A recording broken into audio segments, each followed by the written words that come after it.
Well, good afternoon.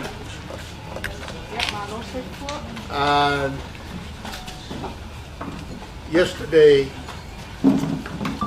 we gave you what appeared here on the screen. That is the electronic system that we use, but I also mentioned that a large number of our teams are also using manual records. When we finish all this, then we will reconcile the numbers to make sure that we have accurate figures. But the preliminary figures as they stand now with the manual records show that we did 17,551 injections yesterday, and this morning so far 3,089, giving a total for these 2 days at 20,640 at 20 minutes past 12. We will be meeting again at 5 o'clock to get the latest update. I have also directed our records to completely reconcile the figures prior to the 15th of November and after November to date, so that we will be able to be in the position to know exactly the total percentage of our population that have been vaccinated. So this is the latest, as you would have implied from yesterday's campaign. We focused mainly on all the areas, especially the rural areas where the heads of the villages, chiefs and orators are in total command of ensuring that the people in the villages are brought in for vaccination. That helped us considerably. But a few days before, we also had an outreach program where a lot of our health workers did visit the families, particularly in the village. So when yesterday started, a lot of the villages have already been fully vaccinated. The biggest challenge arose from the heavily populated areas here in the city and suburbs, where there are a lot of people with living on freehold lands, and also large plantations at the Alisa area, where there are quite a lot of employees staying inside these large plantations, and we had difficulty in always tracing them. So that is why we have concentrated most of our teams in these areas. So we should have a good picture of the total that have been vaccinated when come the end of today and we meet again. So we will have another meeting at about 5 o'clock to give you the latest update. But that is the general position of the program. We have very few of those who breached the order yesterday, particularly the taxi drivers, but then taxi drivers are the same all over the world. They would always try to breach any regulation to make a fast buck on occasions like this, and a few of them have been arrested. How many, sir? How How many? Well, do we have the police commissioner? I'm sorry, the police. I will have to let you know tonight. But there have been some taxi drivers, and so that's the brief for you today. Now, do you have uncomplicated questions? Prime Minister, yesterday we got a press release about the arrest of an alleged anti-vaxxer. Is that the first time that law has been enacted? No. It's the same all over the world. Yeah. Once you make a proclamation of emergency, that means we set aside all laws and the emergency actions take over. The whole idea is no one should be in the way of the actions necessary to provide relief, the kind of assistance that would be required under conditions of emergency. Remember, we copy these laws from the laws of New Zealand and Australia. Where do you come from? New Zealand. Huh? New Zealand. And you are asking me what you should have known. Okay, any other question? What was the charge, sir? I'm not a judge. Or rather, the charge is the breach of the order. Okay, but basically he was getting in the way, the emergency rules. So That's right. You cannot interfere in the That's right. vaccination program, Yeah. right? Okay, Prime Minister, can you just tell me what exactly, if anything, is the government going to do for the hundreds of families who are grieving with their dead children right now? We have been doing that for other disasters where you have a house that is blown over. You remember that you are asking a very small country with very few resources, that we are depending on your country for assistance, which is why we also have an appeal today. I didn't see you at the appeal. Were you at the appeal? No, but I've been doing plenty You of should appeals, always I'm be sure. present when appeals are made, because otherwise you will never ask the question. Well, I was probably... And we do get assistance this time in terms of vaccines. We interviewed a young father this morning who Yeah. wants to stay here in Samoa with his wife and his daughter. His youngest daughter, 11 months, died. However, his passport has expired. His Samoan passport has expired. He's got his New Zealand passport, but he has to basically leave. Is there any way the government could make an exemption for some of these parents who are now in this complicated predicament where they need to be with their grieving partners? Well, they haven't presented the problem to us. Obviously, they presented the problem to you in the hope that you will solve their problem. Did you solve it? Well, I'm asking you if you can solve it. Well, when the problem is presented to us, we look at all circumstances. Like one, did they break New Zealand laws?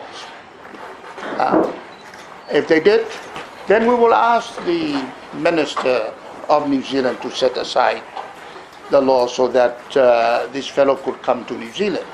Such laws like overstaying in New Zealand, etc., or that he might have committed a crime in New Zealand.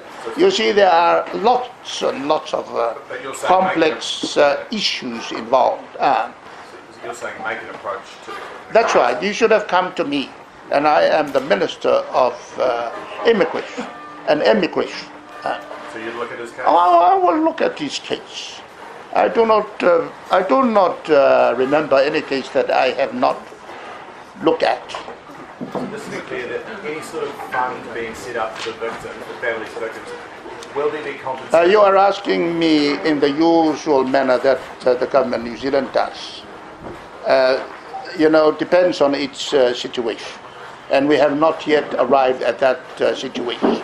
At the present time, we are only dealing with injections. So ask me things about injections.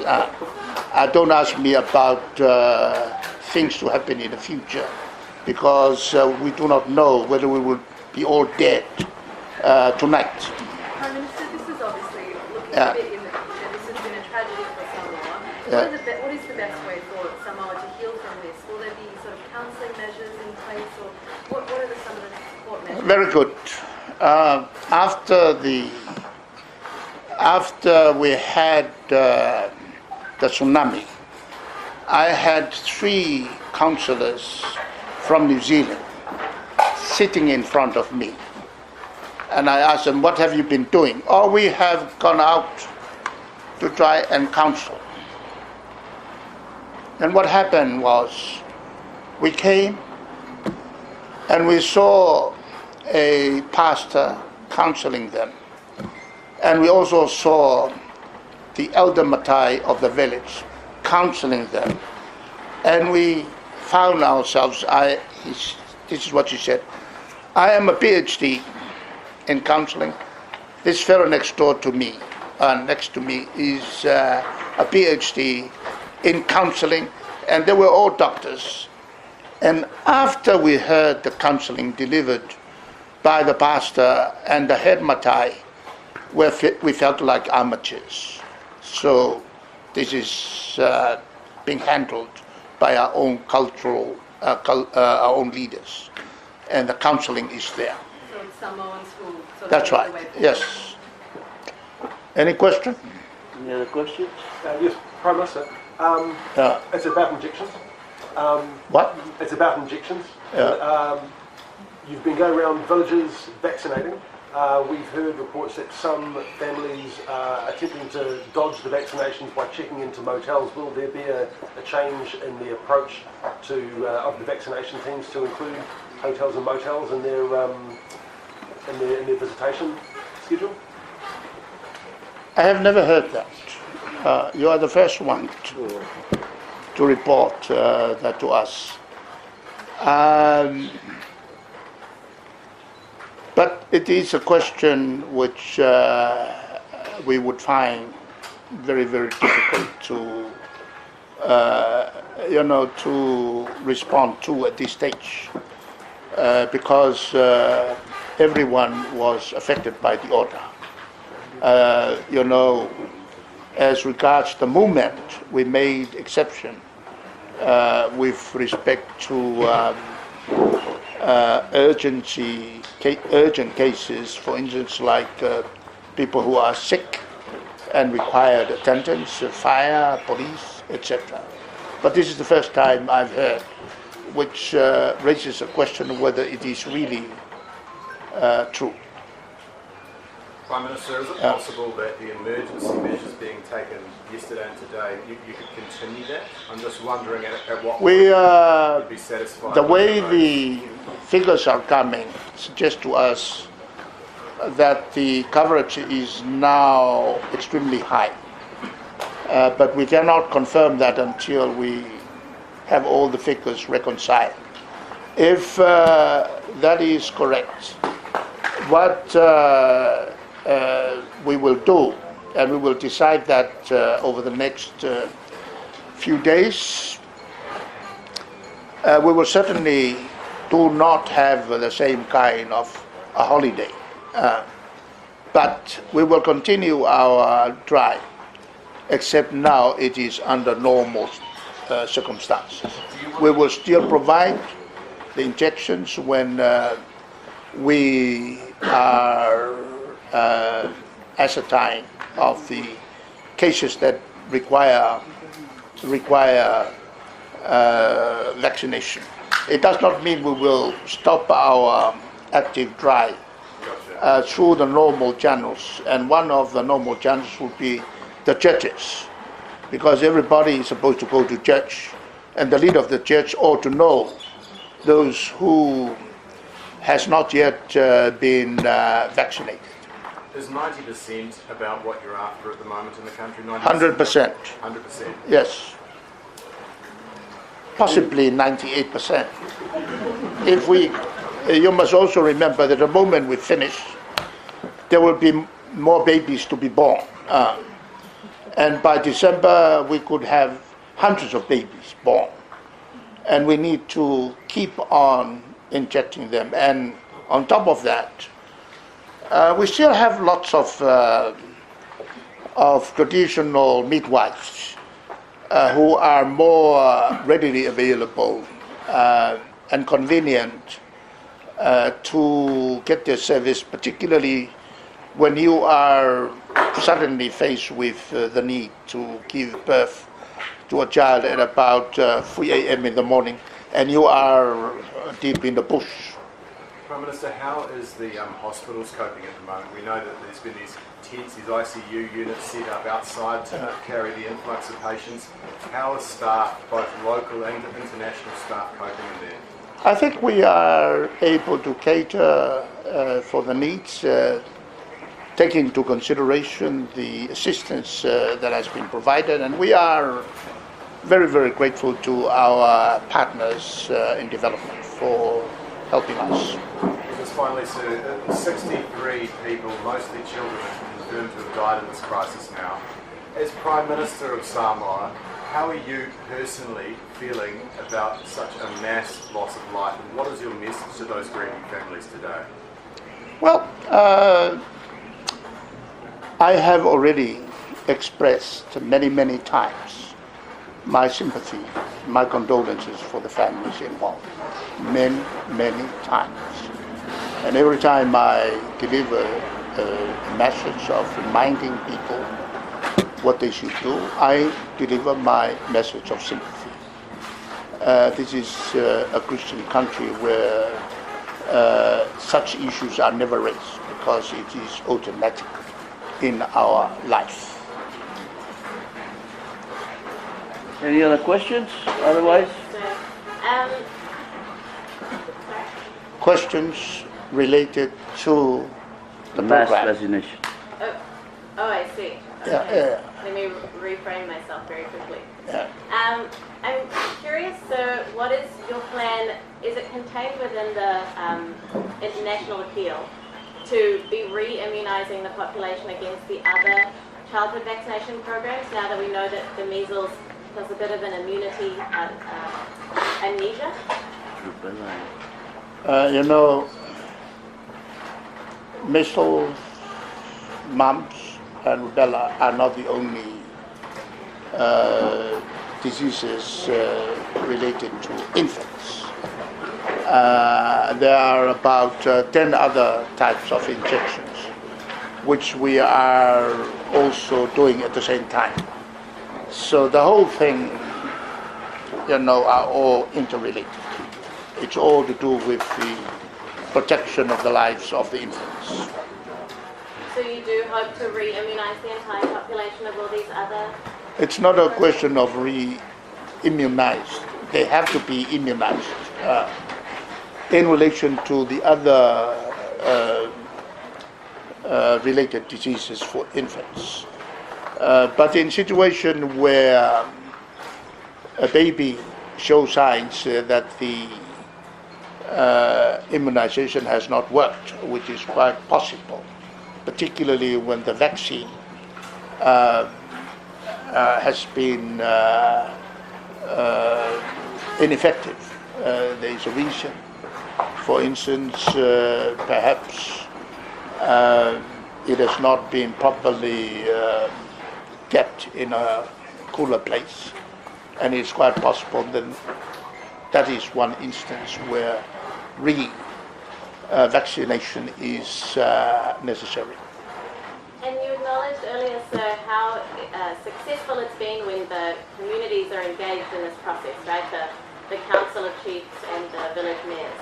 So going forward, you know, in the future, what role will they have? Will they be the more useful mechanism than the district hospital so vaccination stays at 100% following this? It's all one and the same. Right. They all work together. Not only the chiefs and orators in the village, but also the committee, the hygiene committee, committee to Mama. That's why I asked you whether you have been in Samoa for a long time and you're not aware of these things. We have women's committee. I know. I'm asking if you're choosing to prioritize their work over the Ministry of Health. Because No. It's not a question of prioritizing over. They all work together. Thank you. And in the villages that have That released... is your 10th question. Okay, last question. Yeah. Here. What is your next question? In the villages that are furthest away from any such clinic, in the villages that have the least access, the least resources, the highest poverty and rates of exclusion, do you have a specific plan for those kinds of communities which we've seen have the lowest rates of understanding? We have many district hospitals spread throughout the country, and on top of that also have health centers. My village, for instance, is about 3 miles away or 4 miles away from the district hospital, but we also have a health center. So there is no specific plan for the most rural, the most... We have the isolated plan that has been in place for a long time, and it is still ongoing, Thank you. possibly with more intensity of care. Thank you very much. Thank you, media. If there are no more questions, we'll see you tonight at 5. Thank Thank you you. for coming. I love you all. All right.